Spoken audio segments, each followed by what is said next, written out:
Las historias antiguas son más que recuerdos, son espejos proféticos.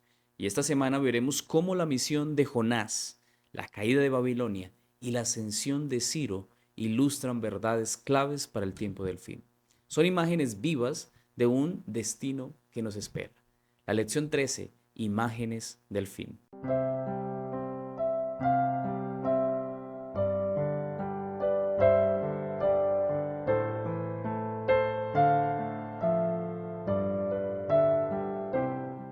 Como siempre, vamos a tener una palabra de oración. A es- Como siempre, vamos a tener una palabra de oración. Oremos, querido Padre, gracias por este estudio y gracias porque ya hemos llegado al final de este trimestre. Gracias por cada lección, mensaje y aprendizaje que hemos tenido. Ahora, Señor, al iniciar este estudio, permítenos y guíenos, ayúdanos, ilumina nuestra mente para poder entender el mensaje que tienes para nosotros. En el nombre de Jesús, amén. Bueno, mis amados, Jonás capítulo 1 versículo 9 es la cita para memorizar esta semana. Y dice así, y él respondió, soy hebreo y venero al Señor, Dios de los cielos, que hizo la tierra y el mar. Esta semana exploraremos tres relatos históricos que ilustran las verdades cruciales de la vida y de la historia para estos últimos días. La misión de Jonás, la caída de Babilonia y el ascenso de Ciro. Y se va a ver allí cómo la predicación de Jonás a Nínive revela el poder del arrepentimiento ante un mensaje urgente. Ese mensaje que es similar al llamado actual de los tres ángeles en el libro de Apocalipsis. Y también veremos acerca de la caída de Babilonia. Tanto en Daniel como en Apocalipsis muestra que todo sistema que se opone a Dios será juzgado y será destruido. Pero también veremos acerca de Ciro, que simboliza a Cristo como libertador, quien abre el camino a la verdadera libertad.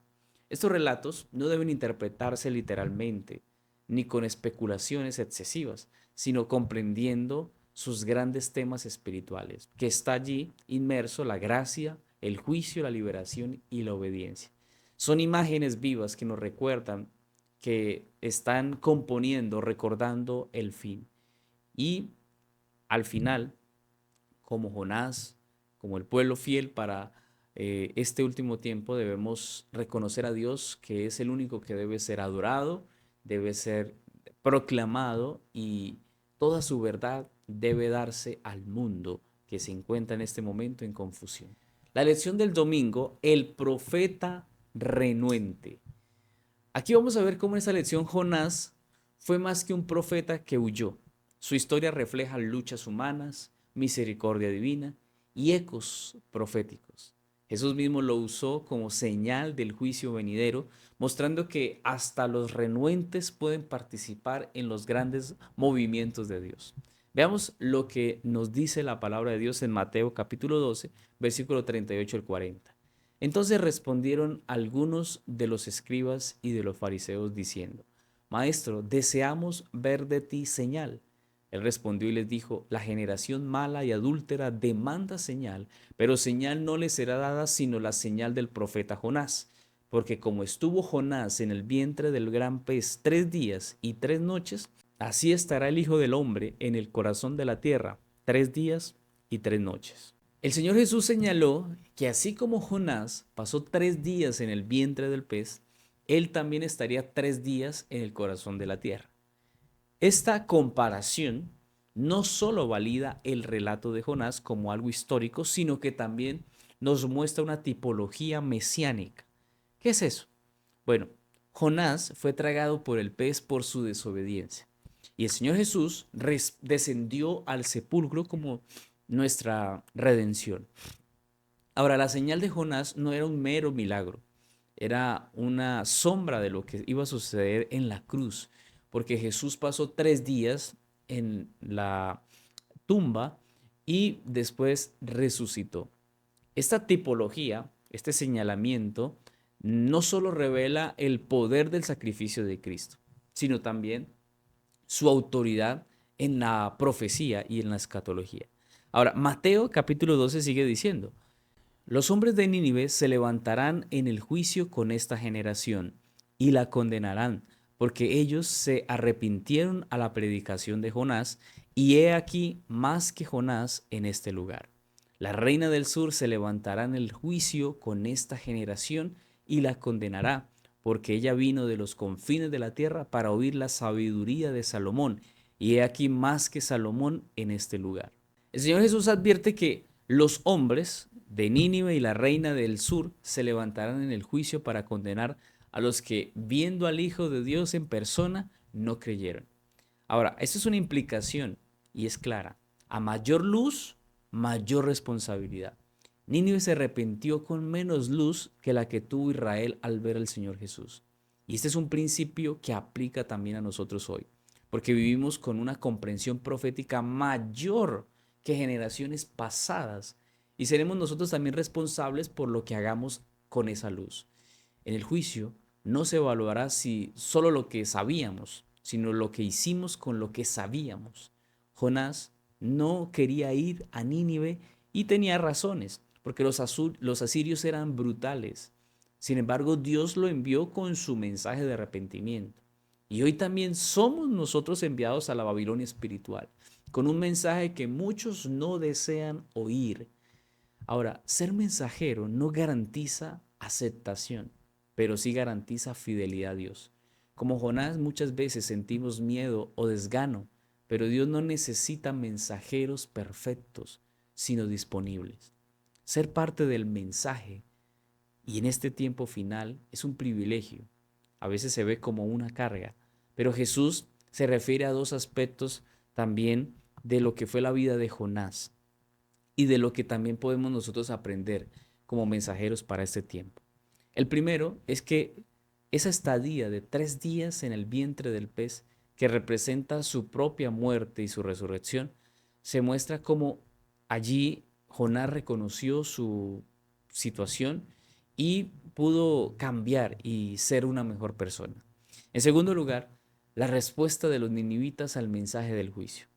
Esto contrasta con la incredulidad de los eh, personas contemporáneas en este tiempo que hoy día no quieren escuchar, no quieren aceptar, pero habrá muchos que se arrepentirán por su pecado y querrán caminar con Dios. Jonás simboliza a ese mensajero renuente que no quiere ir, pero aún usado por Dios para llevar ese mensaje impopular, ese mensaje que la gente no quiere escuchar.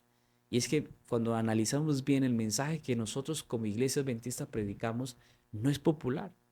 No es popular decir a la gente que debe vestirse de manera correcta, que debe dejar de consumir carne o llevar una vida alimenticia especial, o que debe dejar de comer cerdo, o que en su experiencia cristiana debe guardar el sábado.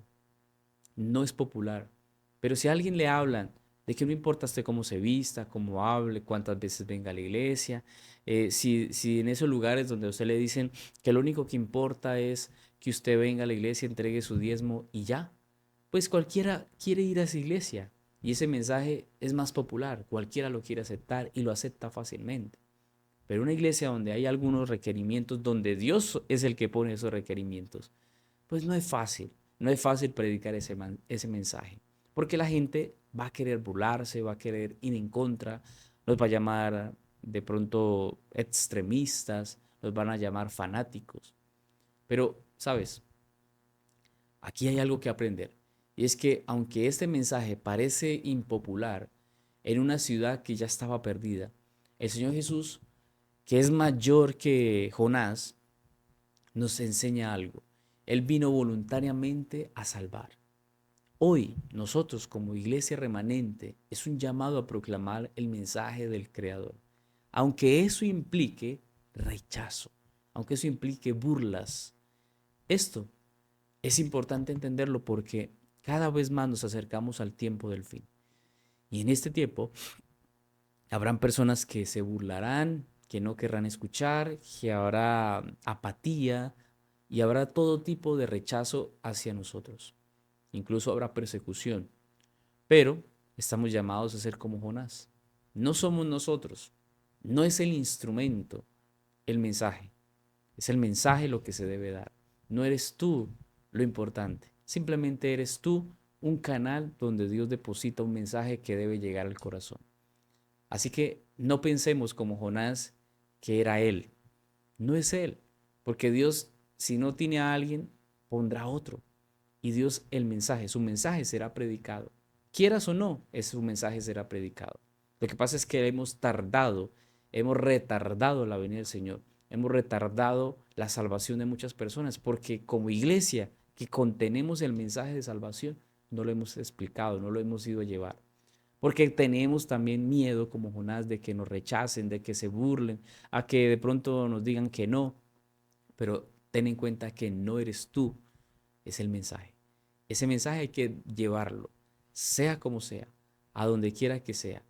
Y cuando ese mensaje llega al corazón de muchas personas sinceras, esas personas agradecerán por el mensaje. Y recuerda, Jonás predicó y muchos se salvaron. La lección del lunes, una obra de arrepentimiento. Ahora, aquí, en esta lección veremos cómo el mensaje de juicio de Jonás, aunque fue breve, aún así fue eficaz para despertar a toda una ciudad. Nínive no solo escuchó, sino que también respondió y lo hizo con humildad. Veamos lo que dice Jonás capítulo 3, versículos 5 al 9. Y los hombres de Nínive creyeron a Dios y proclamaron ayuno y se vistieron de cilicio desde el mayor hasta el menor de ellos. Y llegó la noticia hasta el rey de Nínive, y se levantó de su silla, se despojó de su vestido, y se cubrió de cilicio y se sentó sobre ceniza. E hizo proclamar y anunciar en Nínive por mandato del rey y de sus grandes, diciendo: hombres y animales, bueyes y ovejas, no gusten cosa alguna, no se les dé alimento ni beban agua, sino cúbranse de cilicio hombres y animales, y clamen a Dios fuertemente, y conviértanse cada uno de su mal camino, de la rapiña que hay en sus manos. ¿Quién sabe si volverá y se arrepentirá Dios y se apartará del ardor de su ira y no pereceremos? Esta experiencia de Jonás revela que un versículo atrás, en el versículo 4 del capítulo 3, Jonás se va a predicar y lo hace sin adornos. Y él dice: de aquí a 40 días, Nínive será destruida. No hay en esta declaración un llamado al arrepentimiento. Es un llamado, obviamente, pero es a la urgencia del mensaje. Es a atender que va a haber destrucción. Y es interesante que el mensaje, aunque severo, fue recibido como oportunidad de cambio. Y lo que demuestra que cuando Dios habla, su palabra no vuelve vacía, como dice Isaías 55:11. Sabes, el Espíritu Santo obró en los corazones, generando convicción y conversión inmediata. La historia nos enseña que los mensajes divinos, aunque sean duros, tienen como objetivo provocar una transformación redentora de salvación. Así también el mensaje de los tres ángeles contiene advertencias fuertes, pero es en esencia un llamado a la vida eterna. En esencia tiene algo maravilloso. Desde el rey hasta el más humilde, dice allí, todos en Nínive, hasta los animales, reaccionaron con ayuno, cilicio y clamor. Y esto muestra que el arrepentimiento auténtico no fue superficial ni protocolario, fue sincero y total. El pueblo no solo sintió que debía arrepentirse, no sintió solamente culpa, sino que se apartó de sus obras perversas. Este modelo refleja lo que significa convertirse del mal camino, que esta es una expresión clave que también aparece en Segunda de Crónicas, capítulo 7, versículo 14. Allí la conversión en masa de una nación pagana revela que el poder de Dios no tiene límites culturales ni geográficos. Esto anticipa el clamor final de Apocalipsis 18, que será escuchado por multitudes de corazones sensibles a la voz de Dios y que reconocerán esa voz y se arrepentirán. ¿Sabes? Cuando vamos a la Biblia, el versículo 10, mira lo que dice el versículo 10. Quiero que lo leas conmigo. Dice así: y vio Dios lo que hicieron, que se convirtieron de su mal camino, y se arrepintió del mal que había dicho que les haría, y no lo hizo. Mira qué importante este texto, porque revela un aspecto conmovedor del carácter de Dios. Su disposición a revocar el juicio cuando hay arrepentimiento genuino. ¿Tú crees que si no fuera genuino, Dios se hubiera quedado o hubiese dicho estas palabras? Dios sabía que en el corazón del pueblo había arrepentimiento. Por eso para Jonás fue difícil entenderlo. Y aunque el mensaje que se había anunciado generaba o anunciaba destrucción, la respuesta del pueblo cambió el desenlace. Esto, hermanos, no implica inestabilidad divina, no implica que Dios se dejó llevar por la emoción, sino que Dios es justo y en su justicia Él también es misericordioso.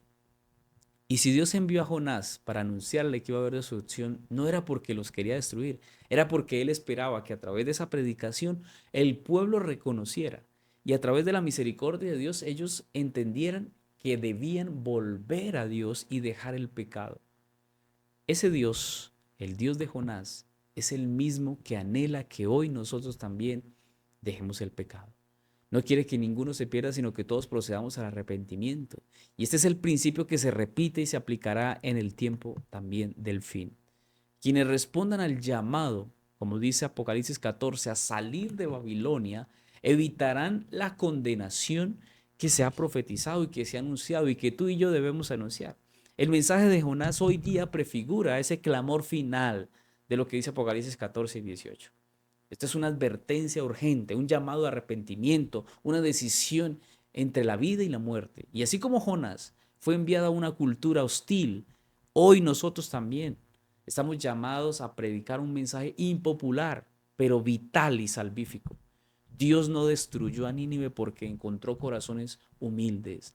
Asimismo, aquellos que escuchen y respondan al mensaje final de salvación se salvarán de las plagas venideras que dice Apocalipsis.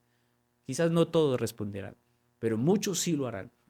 Y el éxito no se mide en masas, sino en fidelidad, en las personas. Cada acto de obediencia, por pequeño que sea, como guardar el sábado, rechazar las prácticas deshonestas, tener un altar familiar, servir a los necesitados, ir a la iglesia, sostener a la iglesia con fidelidad, con diezmos y ofrendas, fortalecer nuestra capacidad espiritual para permanecer tiempo en, en oración, pues todo esto nos va llevando a prepararnos para el tiempo de angustia.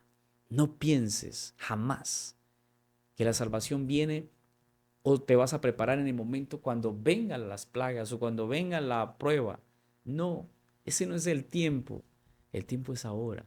Y del mismo modo, cada compromiso con la mundanalidad, cada justificación del pecado, cada indiferencia a la oración, eso prepara al ser humano para rendirse ante la presión final. Jonás dudó, pero luego obedeció.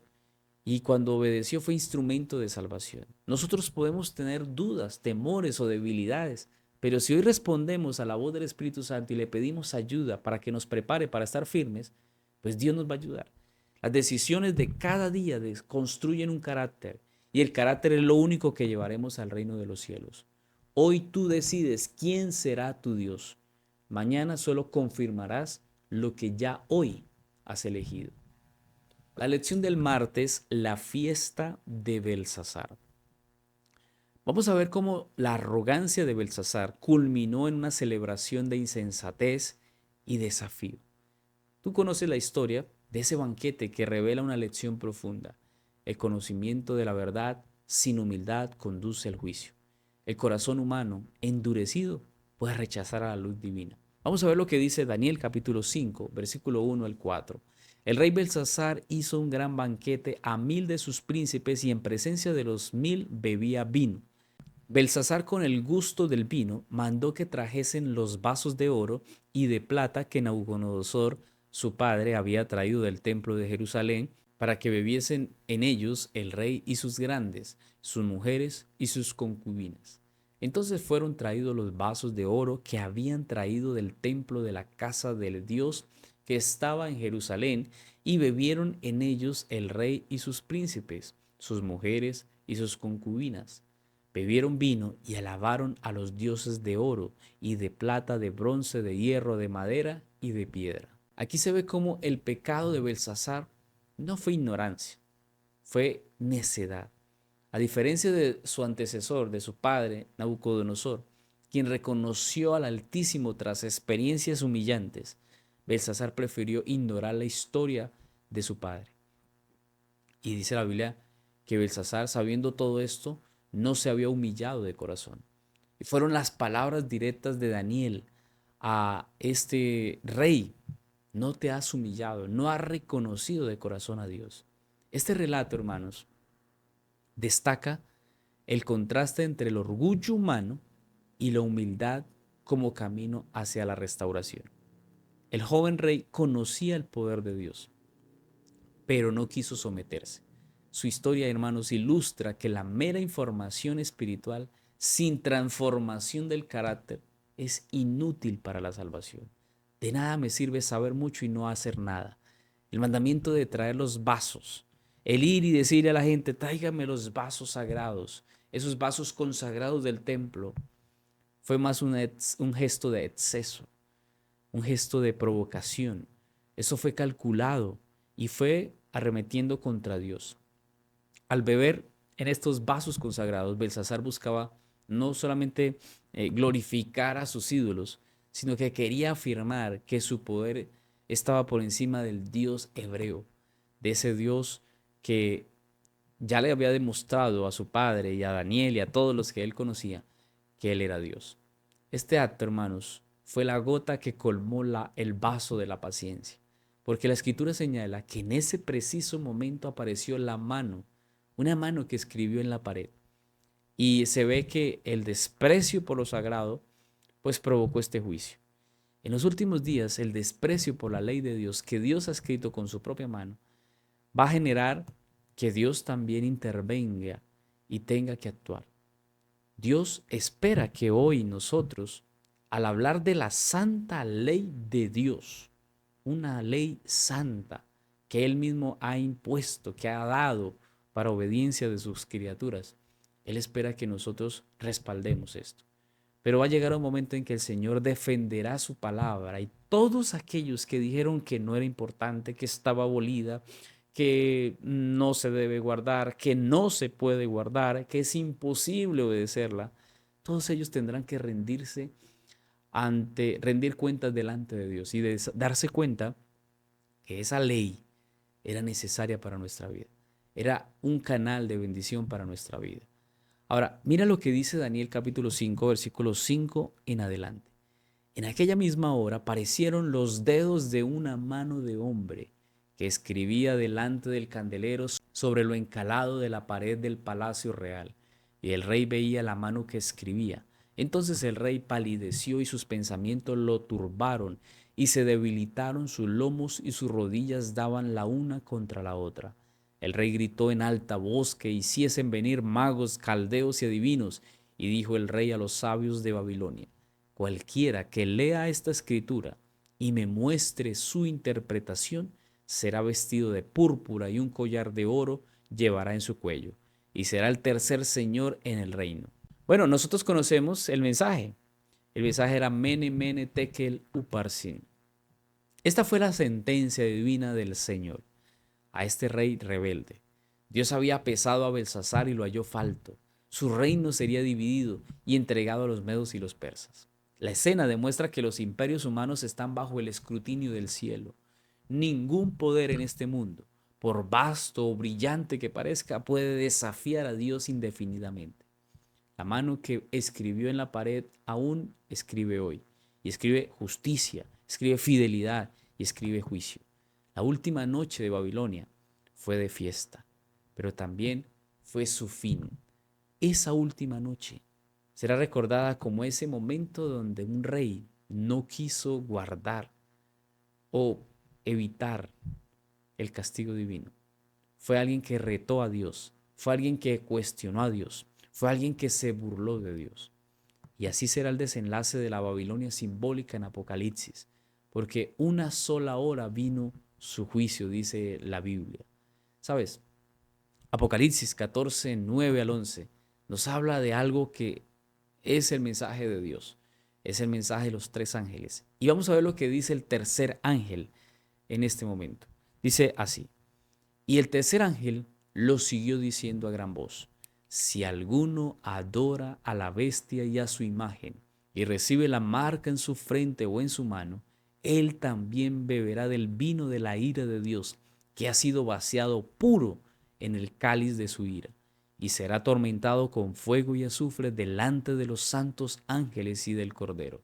Y el humo de su tormento sube por los siglos de los siglos, y no tienen reposo de día ni de noche los que adoran a la bestia y a su imagen, ni nadie que reciba la marca de su nombre. El juicio de Belsasar prefigura el juicio de los últimos días. Así como él tuvo la oportunidad de conocer la verdad, pero endureció su corazón, también el mundo tendrá la oportunidad de oír hoy el mensaje de los tres ángeles. La diferencia entre los salvos y los perdidos no va a ser el acceso a la información, no es porque no pudo leer la Biblia, sino la respuesta del corazón cuando recibió el mensaje. Apocalipsis 14:12 nos habla de que allí se describen a los que guardan los mandamientos de Dios y tienen la fe de Jesús, a ese pueblo remanente. Porque en contraste con quienes adoran a la bestia, hay un grupo especial. El destino de cada persona se decidirá por su reacción a la verdad revelada. La fidelidad en lo pequeño será decisivo cuando llegue la gran prueba. Así que las lecciones que extraemos son profundamente especiales y relevantes para estos tiempos finales. Primero, debemos conocer cómo actuó Dios con otros.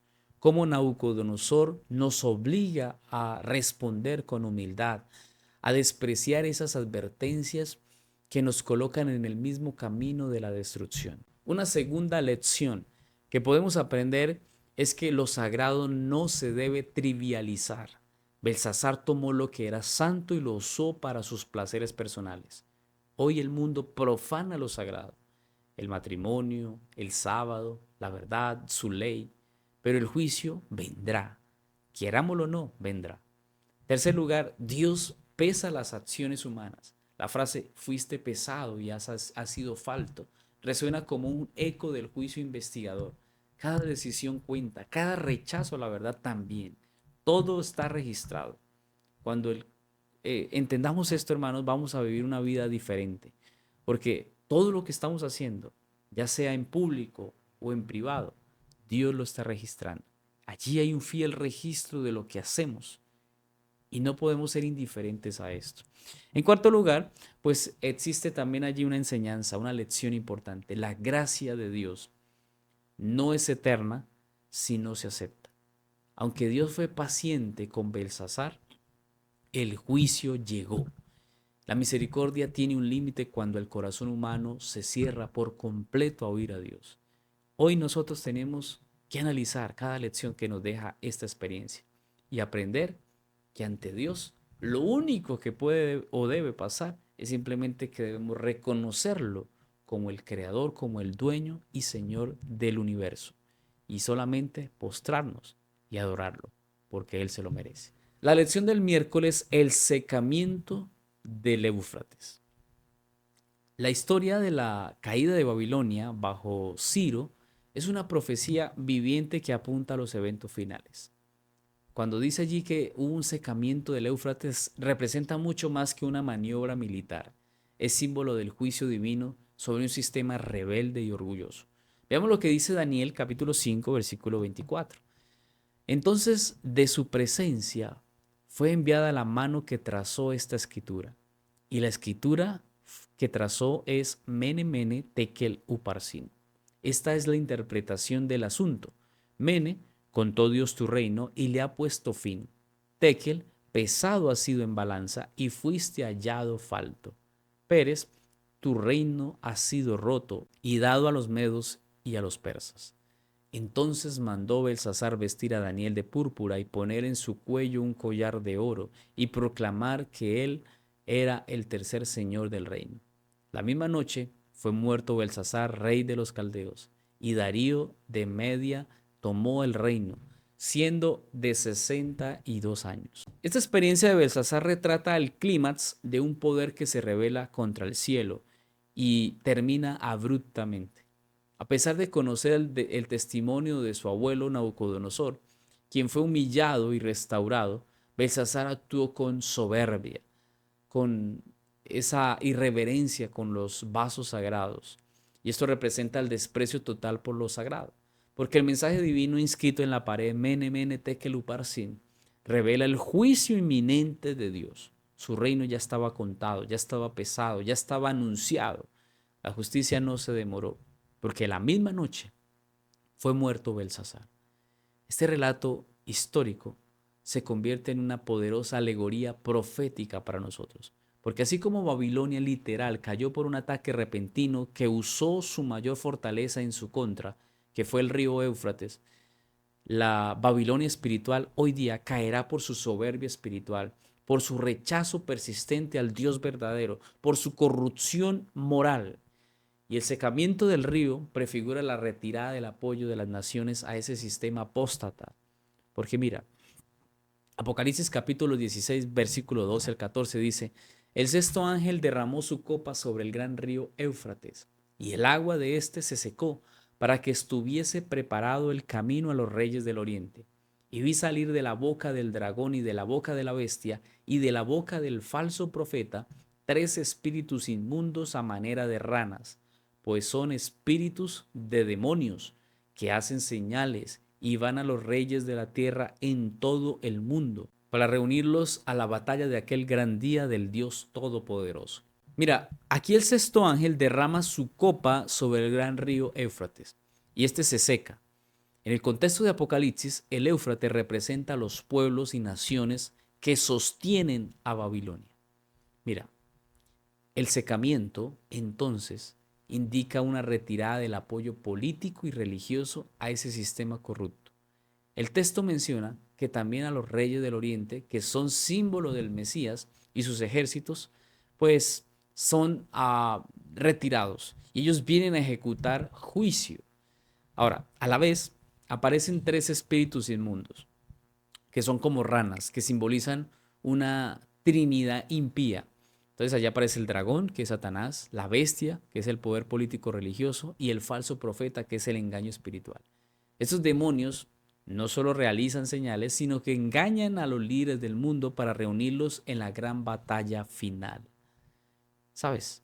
La escena revela que mientras el mundo se prepara para enfrentar a Dios, el poder que una vez sostuvo a Babilonia la abandona. Lo mismo que le ocurrió a Belsasar, le ocurrirá al mundo apóstata, al mundo que no quiere a Dios. Mira, aquí hay algo fundamental. Debemos decidir si seguir las corrientes del mundo. Y tú dirás, pero yo no quiero irme en contra de Dios. Pero cuando vas con el mundo, haciendo lo que el mundo hace, amando las cosas del mundo, siendo del mundo, pues sencillamente estás tomando ya una decisión. O quizás como lo que dice el mensaje de la Odisea. El mensaje es, no eres ni frío ni caliente. Ahí estás condenado, estás por ser vomitado. Y esto suena duro y feo, pero es lo que dice la Biblia. Porque en este tiempo final, la frialdad, pero combinado con la tibieza, está dado en el contexto cristiano. Hoy el pueblo de Dios debería estar con un mensaje fresco, con un mensaje dando al mundo, con un mensaje y con una experiencia cristiana real. Pero hemos sido anunciados de que en este tiempo, no porque toque vivirlo de esa forma, no porque Dios lo haya impuesto, sencillamente porque Dios ha predicho que en este tiempo el cristiano querrá guardar el sábado, querrá dar los diezmos y ofrendas, querrá llevar una vida de consagración, pero a la vez querrá vivir lo que el mundo hace, hacer lo que el mundo hace, vivir en sus placeres, en sus gustos, vivir en la tranquilidad, en la pereza espiritual de no hacer nada para Dios, de no actuar para Dios, pero queremos las dos cosas al mismo tiempo. En esa condición estamos siendo tibios y no estamos siendo los mejores cristianos. Pero mira, quiero que vayamos al contexto de lo que estábamos leyendo, de ese mensaje del sexto ángel, y veamos lo que dice Apocalipsis 16, versículo 15 en adelante. Dice, he aquí, yo vengo como ladrón. Bienaventurado el que vela y guarda sus ropas para que no ande desnudo y vean su vergüenza. Y lo reunió en el lugar que en hebreo se llama Armagedón. En medio del dramático relato apocalíptico, este versículo 15 irrumpe con un llamado directo de Cristo. Yo vengo como ladrón. Aquí el lenguaje no busca inspirar miedo, sino preparación. La frase que dice allí, guardar sus ropas. Los cristianos que guardan sus ropas. Esto hace eco en la justicia de Cristo. que es el que nos reviste con su vestidura espiritual de santidad, cuando vivimos para Él y vivimos en Él. Estar desnudo representa estar sin la gracia divina. Estamos expuestos a la vergüenza del juicio. Cristo llama a cada persona a velar, no con paranoia, sino con fidelidad, con vigilancia espiritual, con discernimiento. Así como los babilonios estaban distraídos con fiestas mientras el enemigo entraba por el lecho del río, así también muchos estarán sumidos en placeres cuando venga el Señor. Esta advertencia es a la vez una esperanza. El que vela será bienaventurado. Por eso debemos vigilar más, orar más, estar más en ayuno, en oración, en vigilia, porque de esa forma estamos dentro de esos bienaventurados que dicen estos textos. Pero mira lo que sigue diciendo el mensaje, Apocalipsis 16, versículo 17 en adelante.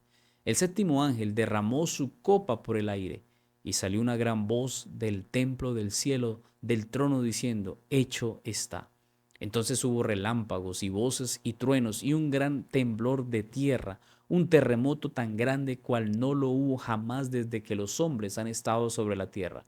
Y la gran ciudad fue dividida en tres partes, y las ciudades de las naciones cayeron, y la gran Babilonia vino en memoria delante de Dios, para darle el cáliz del vino del ardor de su ira. Aquí vemos el séptimo ángel, vierte su copa y una gran voz desde el cielo declara, hecho está. Esta expresión remite al clímax del juicio divino. Lo que comenzó con advertencias, con llamado, con gracia, aquí termina con el derramamiento completo de la ira de Dios sobre la rebelión de las naciones. Un terremoto sin precedentes que sacude la tierra. La gran ciudad, dice allí, se divide en tres partes, que es un símbolo de su completa desintegración. Las naciones caen, Babilonia viene a memoria ante Dios para recibir el cáliz del ardor de su ira. Esto no es una ira arbitraria, sino la reacción final del amor de Dios ante un sistema que ha rechazado persistentemente la gracia divina. Así como Belsasar fue hallado falto, así también lo será la Babilonia espiritual. La diferencia radica en que mientras el juicio de Belsasar ocurrió en una noche, el juicio final será el desenlace de siglos de paciencia divina. Dios destruirá al que destruyó. Dios destruirá al que cometió pecado. Dios destruirá al que amó al pecado y vivió en desobediencia. Yo creo que si tú estás escuchando este mensaje, eres de esas personas que quiere y desea servir a Dios. Por eso nuestro deseo ahora, hermanos, es ser fieles a Dios, guardar sus mandamientos, mantenernos en la fe de Jesús, seguir caminando con Él cada día, porque Dios hará juicio. No te preocupes por quién va a ser salvo y quién se condenará. Eso le compete a Dios. A ti lo que te compete es vivir una vida de consagración directamente con Dios. Ríndete a Dios y Él tendrá misericordia de ti y te dará salvación. La lección del jueves, Ciro el ungido. Aquí se ve la historia de Ciro, que es un rey persa, y es una prueba de que Dios obra a través de instrumentos inesperados. Se da un decreto liberador que no solamente cambió el destino de Israel, sino que anticipó la obra redentora. Vamos a ver lo que dice Isaías, capítulo 45, versículo 1. Así dice Jehová a su ungido, a Ciro, al cual tomé yo por su mano derecha para sujetar naciones delante de él y desatar lomos de reyes para abrir delante de él puertas y las puertas no se cerrarán. Bueno, marquemos primero aquí un precedente y es que la expresión su ungido en Isaías se refiere a ese Ciro que pues la verdad es impactante porque este título comúnmente que se reserva para los reyes de Israel o incluso para el mismo Mesías, revela cómo el papel clave que jugaría Ciro en el cumplimiento del plan de Dios. Dios usó a este rey pagano para liberar al pueblo del cautiverio que por mucho tiempo estaban en Babilonia y se daban cumplimiento a las profecías de Isaías y también obviamente de Jeremías, porque el ungido no significa que Ciro se convertiría al Dios verdadero, sino que fue apartado por el Señor para una tarea sagrada. Esa tarea era liberar a Israel y permitir la reconstrucción del templo. Este acto soberano demuestra que Dios tiene dominio sobre la historia y que los reinos de este mundo están sujetos a su voluntad y su soberanía. El hecho de que Ciro reconociera públicamente que Jehová le había dado todos los reinos, porque eso es lo que él dice, ilustra cómo incluso los poderosos de la tierra son instrumentos en manos del Creador. Y eso lo debe reconocer el ser humano. Veamos lo que dice allí, Segunda de Crónicas, capítulo 36.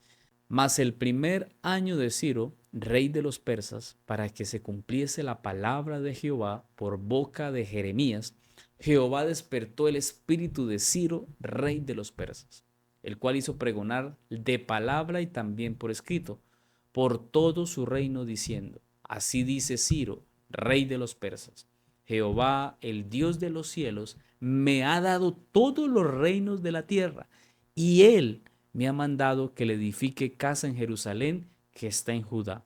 Quien haya entre nosotros de todo su pueblo, sea Jehová su Dios con él y suba. Mira, el decreto de Ciro no fue solo una proclama política, fue un acto de cumplimiento a lo que Dios le había anunciado. Fue la primera señal del renacimiento nacional de Israel, porque 70 años habían estado en exilio. Y según Jeremías, se da un retorno del pueblo que preparó el escenario para eventos claves. Por ejemplo, allí se dio la reconstrucción del templo y se restauró el culto al Dios verdadero. Pero más aún, este decreto tuvo consecuencias mesiánicas, porque sin el retorno a Jerusalén no habría habido templo ni linaje visible desde donde surgiría el Mesías.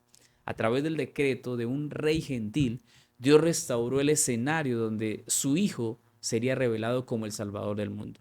Es asombroso pensar que Ciro ayudó, sin saberlo, a preparar el camino para la venida de Cristo, que esto sería obviamente siglos después. Al observar cómo Dios usó en esta ocasión a Ciro, podemos aprender, hermanos, a confiar en el poder de Dios para guiar los eventos finales, por más caóticos que parezcan. A pesar de las alianzas humanas, el caos geopolítico y el aparente dominio de la impiedad han hecho que Dios, sin embargo, siga el control. Cristo regresará y eso nadie lo va a quitar. Tal como Ciro, que entró en Babilonia en la noche sin que los ciudadanos lo supieran, para el mundo incrédulo la venida del Señor será repentina, pero para los fieles será el cumplimiento anhelado de esa promesa segura que el Señor ha hecho. Hoy, al ver cómo se cumple la profecía con exactitud, aprendemos, hermanos, que ningún poder impide que se oculte o que se deje de hacer la voluntad de Dios.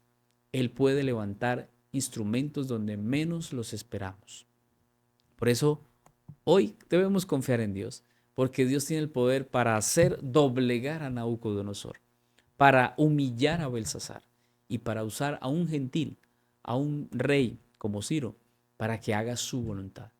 Hoy nosotros tenemos que aprender algo. La soberanía de Dios es superior a la voluntad humana. Dios tiene un poder supremo que ayudará y nos sostendrá siempre. Y recuerdo, y siempre que puedo mencionarlo, pues lo hago. Hay una promesa maravillosa que aparece en el Salmo 37, versículo 25. Dice que no hay justo desamparado, ni a su descendencia que mendigue pan. Dios siempre sostendrá a los justos y lo hará usando incluso a los gentiles. Que Dios nos ayude a entender la soberanía de Dios, a poder vislumbrar que Dios todo lo tiene al control. La lección del viernes para estudiar y meditar. Aquí veremos cómo detrás de los acontecimientos que sacuden a los imperios hay una mano invisible que guía la historia. Las naciones ascienden y caen, pero el propósito eterno del Señor permanece inamovible. Hoy reflexionaremos sobre cómo Dios es soberano, justo y paciente.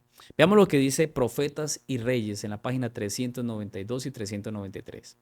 A cada nación que subió al escenario de acción se le permitió ocupar su lugar en la tierra, para que pudiese determinarse si iba a cumplir los propósitos del vigilante y santo. La profecía describió el nacimiento y el progreso de los grandes imperios mundiales: Babilonia, Medo-Persia, Grecia y Roma, con cada uno de ellos, como con las naciones de menor potencia, la historia se repitió. Cada uno tuvo su plazo de prueba, cada uno fracasó, su gloria se desvaneció y su poder desapareció. Aunque las naciones rechazaron los principios divinos y con ello labraron su propia ruina, un propósito divino predominante ha estado obrando manifiestamente a través de los siglos. Elena de White afirma que Dios ha permitido que cada nación ocupe un lugar en la historia para que demuestre si cumpliría su propósito divino. La profecía anticipó el surgimiento y caída de imperios como Babilonia, Medo-Persia, Grecia, Roma y muchos más. Todos ellos fueron puestos a prueba, pero fallaron en honrar los principios que Dios había establecido. Y esa gloria de ellos desapareció. Aunque estos reinos rechazaron los caminos de Dios y provocaron la propia destrucción, el plan de Dios ha guiado los eventos en la historia. Y a través de los siglos, la mano de Dios ha permanecido todavía activa, asegurando que su voluntad sea realizada y no prevalezca. La historia demuestra que el poder humano pasa, pero el propósito de Dios sigue firme, conduciendo todo hacia su cumplimiento final. Hoy tenemos que agradecer a Dios porque Dios sigue sosteniendo también no solamente nuestra vida. Debemos decirle, Señor, sostén y guía nuestro hogar, sostén y guía nuestra iglesia, sostén y guía nuestros planes, que todo sea guiado por Dios. Cuando nuestra vida, quizás un reino pequeño, nuestra vida, este cuerpo, este templo que gobernamos o que lideramos, debemos ser cuidadosos, buenos mayordomos en el uso que damos, tanto de todo lo que Dios nos ha dado, como en la experiencia de predicar el Evangelio.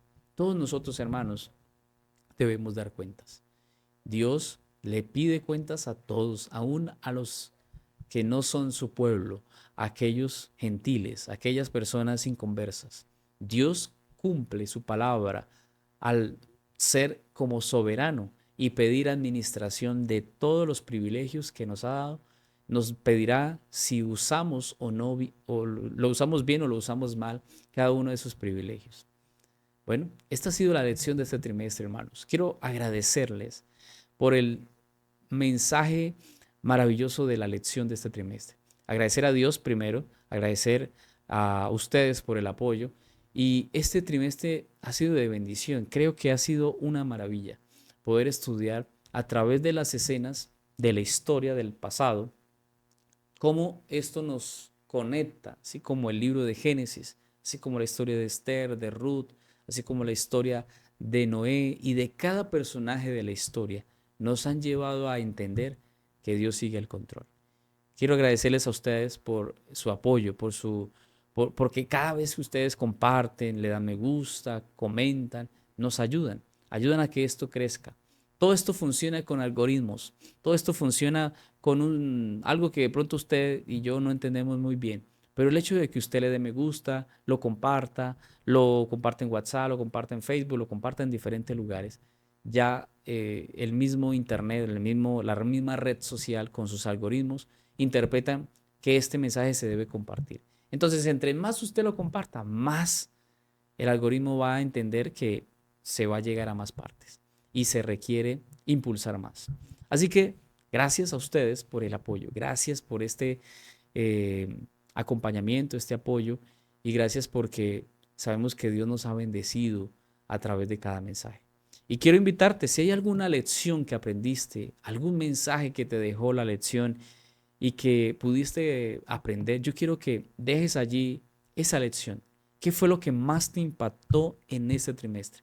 ¿Qué fue la lección o el mensaje especial que te marcó la vida? Que dijiste, con esto yo quedé feliz, no sabía esto, aprendí esto, y puedes compartirlo dejando allí un comentario, un mensaje de lo que ha sido la lección para ti. Bueno, vamos a orar para finalizar este trimestre de lecciones maravillosas en nuestra vida. Vamos a orar. Querido Padre, gracias. Gracias porque permites que haya alimento en nuestra vida. Gracias por cada mensaje que nos has regalado, nos has dado como oportunidad para, Señor, aprender y conocer más de tu palabra. Hoy, Señor, te pido tu bendición para mi hermano que ha escuchado cada lección. Bendice su vida, prospéralo, guárdalo del mal, bendice a sus hijos, su familia, llénalo de ti, Señor, y permite que cada día, así como hemos estudiado en este trimestre, nos podamos preparar, porque vienen tiempos difíciles, vendrá tribulación, persecución, y podemos nosotros como pueblos estar preparados, pero ayúdanos, fortalécenos y guíanos. Te lo pedimos en el nombre de Jesús. Amén. Mi amado querido, que Dios te bendiga. Y como siempre te digo, con Jesús todo es mejor. Nos vemos en la siguiente lección.